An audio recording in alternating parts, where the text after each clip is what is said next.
मूढ़ता मत करो, लक्ष्मी के पीछे मत भगो, प्रभु के भजन में लग जाओ। लक्ष्मी माँ है, वो तुम्हारी सेवा करने लगे। प्रायः सब लक्ष्मी पति बनना चाहते हैं। ध्यान से देखो, लक्ष्मी के स्वामी धनाभिमानी कभी नहीं बन सकते। लक्ष्मी जी ने किसी का वरण ही नहीं किया।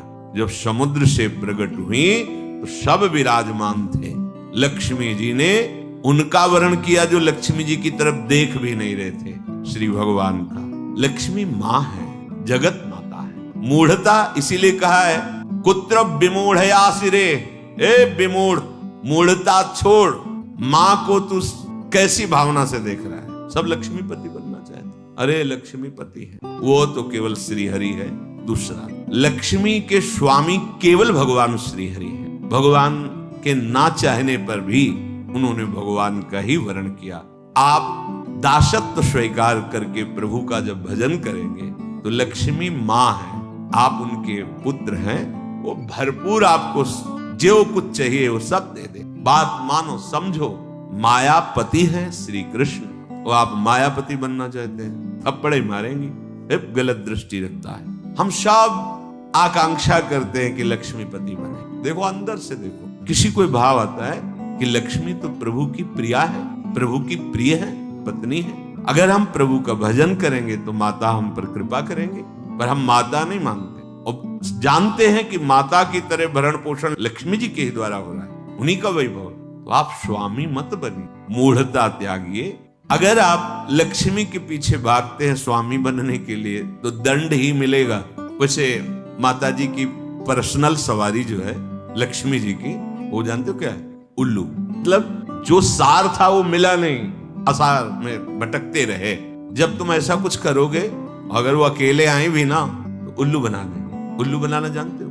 उल्लू का दिन में प्रकाश में नेत्र काम नहीं करता है, अंधेरे में काम। अर्थात जो लक्ष्मी को केवल स्वीकार करता है, आराधना की है, तो लक्ष्मी जी उसके दिमाग, क्योंकि आएंगे तो ना उसमें सवार होके, अब उसके दिमाग में ज्ञान के प्रकाश के लिए नेत्र नहीं रह जाएंगे। अज्ञान अंधकार में उसका काम करेगी बुद्धि। क्या ये भोग लूं, ये ऐसा करूं, अभिमान बढ़ाने वाला, वासना बढ़ाने वाला, दुर्गति में पहुंचाने वाला कार्य प्रारंभ हो जाएगा। विविध प्रकार के दोष प्रकट हो। नारायण को बुलाओ, प्रभु माता जी सहित। जानते हो क्या, अलग अलग सवारी में नहीं आती, फिर एक सवारी में आती। कौन? गरुण जी में। गरुण जी में भगवान नारायण और लक्ष्मी। गरुण जी जिनके पंखों से वेद स्तुति हो रही, अर्थात दिव्य ज्ञान विज्ञान संपन्न और समस्त ऐश्वर्य भोग आपके पीछे डोलेंगे। ऐसा नहीं कि भक्त केवल भिखारी ही होता है। देखो अम्बरीश जी महाराज बड़े बड़े ऐसे महाभागवत दिव्य वैभव संपन्न और भगवान की अपार भक्ति में डूबे हुए। श्रीपाद करे विमूढ़ता, अर्थात मूढ़ता का त्याग करो और सर्वाधीश्वर युगल सरकार के चरणों का चिंतन करो। बेलवन में लक्ष्मी जी आज भी विराजमान होकर तप परायण है कि कभी किशोरी जी का आदेश आ जाए सेवा के लिए तो हम कृतार्थ हो जाएं। वृंदावन में नहीं, बाहर यमुना की पल्ली पर विराजमान है। और इसलिए विराजमान है कि कभी लाडली जो इशारा कर दे किसी के प्रति, वो मुझे सेवा मिलेगी। विहाय वृंदावन मिंदिरादि भी सुदुर्लभम कुत्र विमूढ़याश्रय। आशा छोड़ो तुम और की, हमारे लाडली लाल के चरणों का आश्रय लो। तो कह रहे हैं परम सुदुर्लभाश्चात्र मिलंति भक्तया। परम दुर्लभ प्रेम भक्ति भी मिलेगी और ऐश्वर्य भी मिलेगा। ये जब आप प्रिया प्रीतम के चरणों का आश्रय ले, वृंदावनाधीश्वर श्यामा श्याम का भजन कर रहे, तो क्या नहीं मिल जाएगा आपको? बड़े सद्गुण हैं, पर भगवत चरणारविंद की शरणागति नहीं, भजन नहीं, क्या होगा इससे? ये तो बाहरी सद्गुण है, इससे क्या होगा? अगर प्रभु के चरणों का आश्रय नहीं तो ये बाहरी सद्गुण भगवत प्राप्ति थोड़ी करा सकते हैं। और मनुष्य जीवन का चरम और परम लाभ भगवत प्राप्ति है। रूप विभवई, बड़े रूपवान हो, देह भाव से अपने रूप को देखकर गर्व करते हो कि मैं बड़ा सुंदर हूं। कितने दिन टिकेगी सुंदरता? दुर्गति ही करवाएगी, क्योंकि देह भाव से सुंदरता का आरोप मैं में कर लेने से भोगों की प्रियता बढ़ती है। भोगों की प्रियता दुर्गति का कारण है, बुद्धि का भ्रष्ट हो जाना है, सत्य वस्तु से पतित हो जाना है। किम रूपई, बड़े रूपवान हो उससे क्या होगा? बार बार दर्पण में अपने रूप को देखकर गर्व करोगे और विषय प्रियता बढ़ेगी। श्रीपाद कह रहे हैं किम दानम, आप बड़े धनी हो, आपको गर्व है कि मैं गरीबों को देता हूं या किसी को भी देता हूं, इससे क्या होगा? तुम्हारा अभिमान पुष्ट होगा, तुम्हें जो पुण्य का है वो और लाभ मिलेगा, 1 की जगह 1 लाख दे देगा। इतने में तुम अभिमान से युक्त हो, और बढ़ जाएगा तो और अभिमान बढ़ेगा, तो होगा क्या? दुर्गति। क्या होगा? सोचो, जिनका कोई अपराध नहीं था, बराबर गौदान करना, स्वर्ण से खूण मढ़वा कर, सींग मढ़वा कर दक्षिणा देना, घर दान करना, दान में ही लगे रहते थे महाराज नृग। चूक हो गई, जो ब्राह्मण दान नहीं लेता था उसकी गाय आ गई गौशाला में, उनको क्या पता, उन्होंने किसी ब्राह्मण को दान कर दिया। जिसने दान लिया वो लेके जा रहा था, जिसकी गाय थी वो कभी दान लेता नहीं था। उसने कहा ये तो गाय मेरी है, बोले नहीं ये तो मेरी है क्योंकि अभी महाराज नृग ने दिया है, चलो महाराज के वहां गए। उसने कहा महाराज आपने गाय हमें दी? हाँ दी। उसने कहा महाराज फिर ये गाय मेरी है, ये आपकी नहीं है, आप हमारी गाय वापस करें। तो उनका तुम्हें 1 करोड़ गाय देंगे। जो गाय का असली मालिक था उसे कहा इसको छोड़ दो तुम, क्योंकि अब हमने दान दे दिया। उसने कहा मैंने कभी दान ही नहीं लिया तो क्यों स्वीकार करूं, मुझे अपनी गाय चाहिए। जिसने दान लिया था उसने कहा बस मुझे तो यही गाय है, अगर ये नहीं दोगे तो। इतनी बात का ये दंड मिला कि द्वारिका के कुएं में वो गिरगिट बनकर पड़े थे, पर कृपा ये हुई कि अपराध था नहीं पूर्ण रूप से। वो राजा है, वो क्या गौ सेवक थोड़ी हो कि गौशाला में पहचानते हो कौन मेरी गाय कौन तेरी गाय। आ गई, दान कर दिया, तो फिर भगवान अपनी तरफ से हेतु की कृपा करके उनका कल्याण किया, पर बने गिरगिटी।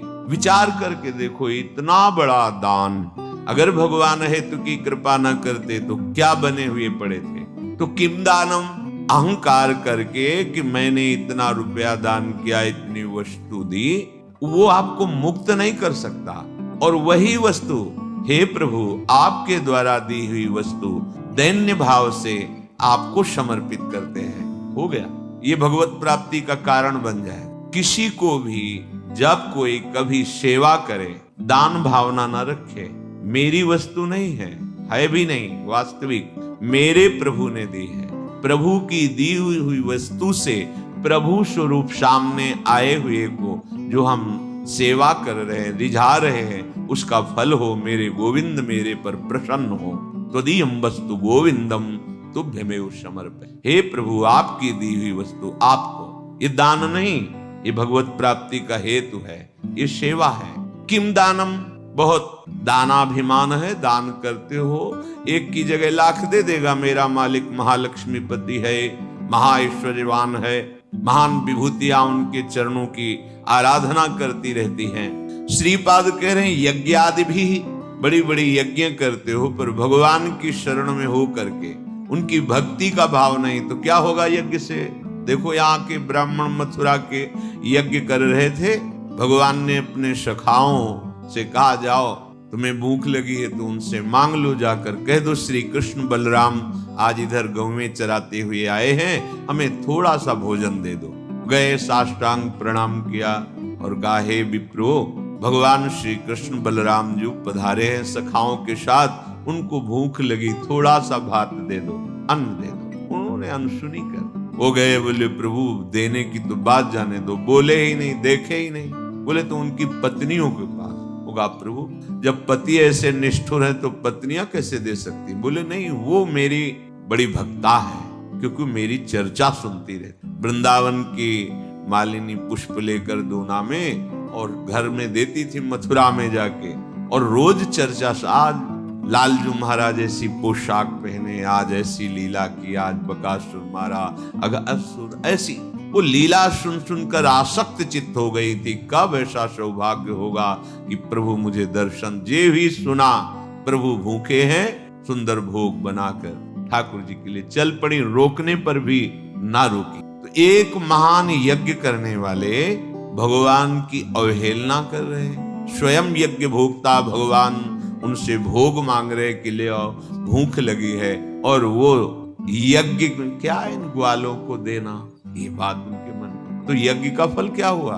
यज्ञ का फल है प्रभु को तुष्ट कर लेना, प्रभु को प्रसन्न कर लेना। क्या मिला यज्ञ आदि भी?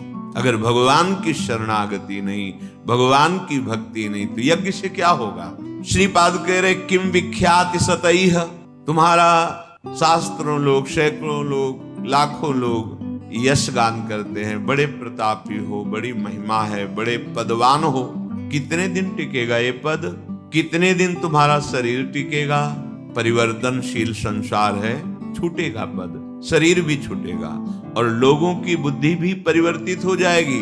बराबर यश बना ही नहीं रहता, ये माइक है, ये सत्य सच्चिदानंद नहीं है, वाहवाही 4 दिन की चांदनी है, इसका कोई महत्व तो नहीं। जो इसके महत्व में फंस गया वो भगवत महत्व को खो देता है। श्रीपाद कह रहे क्या होगा तुम्हारा? बहुत लोग यश करेंगे और तुम उसको सुनोगे, अहंकार पुष्ट होगा। होगा क्या इससे? श्रीपाद कह रहे किमुग्र तपस्या किम, बहुत तुमने उग्र तपस्या की और भगवान के चरणों की भक्ति नहीं तो क्या? देखो हिरण्यकश्यप ने ऐसी उग्र तपस्या की कि ब्रह्मा जी को आश्चर्य हो गया। दिव्य दृष्टि से देखा तब दिखाई पड़ा कि जहां वो तपस्या कर रहा था वहां दीमक का पिंड हो गया, उसके ऊपर कुछ घास आस जग गई थी। हिरण्यकश्यप दिखाई नहीं दे रहा था, कमंडल का दिव्य जल डाला तब वो प्रकाशित। ऐसी उग्र तपस्या करने वाला भगवत विरोधी क्या हुआ? बड़े बड़े महर्षि जन तपस्या के द्वारा जिन प्रभु के चरणारविंद का दासत्व प्राप्त करना चाहते हैं, वो तपस्या सार्थक हुई। केवल तप का अभिमान बढ़ा तो ऐसी उग्र तपस्या से भी क्या? देखो कोई अपराध अम्बरीश जी ने नहीं किया, तपस्या का थोड़ा सा भाव होने के कारण कि मैं महान तपस्वी, कृत्या पैदा कर दी। ऐसे निर्मल भक्त को दंड देने के लिए उतावले हो गए दुर्वासा जी। परिणाम सब सुनते हैं, क्या होगा? श्रीपाद कह रहे न्यास योग आदि भी बहुत आपको ज्ञान है, करन्यास, ये न्यास योग, लेकिन प्रभु के चरणों में प्रेम नहीं तो क्या? 1400 वर्ष अपनी मृत्यु पर विजय प्राप्त करके योग के द्वारा जीवित थे। चांगदेव बड़ा प्रभाव, सिंह पर बैठकर सांप की चाबुक लेकर ज्ञानदेव जी महाराज को अपना प्रभाव दिखाना चाहते। क्या हुआ? एक भगवत प्रेमी महात्मा के सामने सब योग सिद्धि निष्फल हुई। शरणागत हुए, शिष्य बने कि अभी तक तो मेरा जीवन व्यर्थ ही गया। योग का प्रभाव है प्रभु के प्रेम में डूब जाना, प्रभु के चिंतन में डूब जाना। योग की सार्थकता है आत्मस्वरूप, परमात्मा स्वरूप भगवत चरणारविंद की प्रीति होना। कोई भगवान शंकर से भी बढ़कर योगी है क्या? 88,000 वर्ष की समाधि एक बार में लगती। शंकर सहज स्वरूप समारा, लाग समाधि अखंड पारा। ऐसे योगिंद्रों मुनिंद्रों के गुरु देवाधिदेव महादेव जिनके चरित्र का गायन करते हैं, जिनके चरणामृत को अपने मस्तक पर धारण करते हैं, जिनका नाम, जिनकी लीला भूमियों में विचरण करते हैं, लीला चरित्र में आसक्त हैं, यह है योग का फल। श्रीपाद कह रहे किम तत्वानुभवेन, यदि आप भजन परायण नहीं है तो आपका तत्व ज्ञान भी किस काम का? देखो ये बहुत सूक्ष्म विषय, क्योंकि तत्व ज्ञानी महापुरुष हैं। ऐसा नहीं कि इनको तत्व का ज्ञान नहीं। परम तत्व ज्ञानी सनकादि हरिशरणम हरिशरणम, जब तक आप समझोगे नहीं तब तक तर्क उठ जाएगा। कोई भी महात्मा अभी तक जहां दर्शन हुआ सब भगवान नाम उच्चारण करने वाले। ओम भी तो हमारे भगवान का नाम है। सन्यासी जन जब परस्पर मिलते हैं तो ओम हरि ओम हरि। स्वामी जी ओम हरि ये क्या है? हमारे भगवान का ही नाम प्रणव ओम है, उन्हीं का नाम हरि है। और जब किसी भी वीतराग सन्यासी को प्रणाम किया जाता है तो शिक्षा दी जाती है कि ये उच्चारण करके प्रणाम करो, ओम नमो नारायणाय। तो कहते हैं नारायणाय नारायणाय। भाव ये कि हे प्रणव स्वरूप नारायण हम आपको नमस्कार करते हैं। तो कहते हैं नारायणाय नारायणाय, अर्थात तुम भी नारायण ही हो, अपने स्वरूप को नहीं समझ रहे हो। नारायण नारायण नारायण वो भी उच्चारण करते हैं, नाम उच्चारण। कोई ऐसा आज तक नहीं मिला जो नाम रहित सिद्ध हुआ हो, नाम जप नहीं है और वो सिद्ध हुआ हो, ऐसा कोई नहीं देखा। पास में ही बड़े महापुरुष थे, जब उनको प्रणाम करते ज्ञानी महापुरुष सच्चिदानंद भगवान की जय, यही बोलते सच्चिदानंद भगवान की। बड़े सरल पूज्य स्वामी श्री सत्संगानंद जी महाराज जब उनको राम राम बच्चा राम राम, एकदम बाल मूर्ति महान सिद्ध ज्ञान से और बोलते राम राम बच्चा राम। बड़े बड़े महापुरुष ये बुद्धि की छोटी धरा में तर्क वितर्क निंदा स्तुति कोई माननीय विषय थोड़ी है। जो त्रिगुणात्मिका माया के द्वारा मोहित हुए जन है, इनकी कोई बात सुनने लायक थोड़ी है। बात सुनने लायक समझने लायक जो मायातीत अवस्था को प्राप्त महापुरुष है उनकी है। तो श्रीपाद किम तत्वानुभवेन, यदि आपका भजन नहीं बन रहा है, किम तत्वानुभवेन विष्णु भजन, प्रभु का भजन नहीं हो रहा, प्रभु के नाम में नहीं डूबे हो, क्या पूज्यपाद उड़िया बाबा जहां बैठते वहां भगवत चर्चा शुरू करवा देते। भागवत हो रही है, कोई ग्रंथ हो रहा है, बैठे आश्रम में चर्चा हो रही प्रभु की। सनकादि के लिए आया आशा बसन व्यसन आती नहीं, रघुपति चरित होए तासु। आजकल पता नहीं कौन सा ज्ञान हो रहा है कि भगवान से विरोध, भगवान के नाम रूप लीला धाम की वृत्ति ना स्वीकार करना, यही ज्ञान माना जा रहा है। कौन भगवान, कैसा भगवान, बातें अज्ञानी जैसी और माना जाता है अपने को ज्ञानी। कौन ऐसा ज्ञानी है जो भगवान के अवतार के समय उनके दरवाजे पर जाकर के घुटने न टेके हो, दर्शन न किया हो? कौन ऐसा? इतने दर्शन के लिए विकल है सनकादि की जय विजय, ऐसे ही स्वाभाविक रोक दिया, असहनीय हो गया, रोकना असहनीय हो गया। एक क्षण के लिए भी इतनी व्याकुलता है कि रुकना संभव नहीं। मैं अपने प्रभु का दर्शन करने जा रहा हूं, क्यों रोक दिया? किम तत्वानुभवेन विष्णु भजन, यदि प्रभु का भजन नहीं है, प्रभु का चिंतन नहीं है, प्रभु के प्रेम में नहीं डूबे हो, तो वो तत्व ज्ञान भी किस काम? देखो, तत्व ज्ञान नानात्व को मिटाता है, पर जिस सत्य को जाना उसका चिंतन आवश्यक। आत्मज्ञान होना कठिन है, पर आत्मज्ञान हो सकता है, पर आत्मरति होना, पूज्यपाद श्री उड़िया बाबा जी महाराज के वचन, आत्मरति होना, आत्मावान आत्मरति आत्म क्रीड़ा परायण, वो आत्मा में ही तृप्त, ये रति निरंतर अपने स्वरूप का चिंतन। हमारे प्रभु है, आत्मा है, हमारी आत्मा हरिवन। किम तस्य वात्यद्भुते, तुमने बहुत वाणी में प्रवीणता प्राप्त कर ली, उसे क्या होगा? बहुत अद्भुत प्रभाव है आपका, उसे होगा क्या? अगर चित्त प्रभु के प्रेम में नहीं डूबा तो सब क्या है? वाग विलास मत। बड़े आश्चर्य हमें लगा जब भगवान श्री सुखदेव जी पूरी भागवत सुनाने के बाद एक शब्द कि परीक्षित ये सब वाणी का विलास मान। एक बार एकदम सावधान कि ये शब्द कहां से निकला? परमहंस जी के हृदय में ये शब्द क्यों निकला? क्योंकि इसमें तो सब चरित्र है, उनका चरित्र, उनका चरित्र, उनका उनका उनका ऐसे विविध चरित्रों का। बोले वाणी को पावन करने के लिए क्यों? एक ही है, विविध नहीं है। भाव था कि एक ही है। बेटा तुम्हें कोई भय है? सुखदेव जी पूछ रहे। बोले नहीं गुरुदेव। ब्रह्म स्वरूप बेटा परीक्षित तुम्हें कोई भय है? बोले नहीं।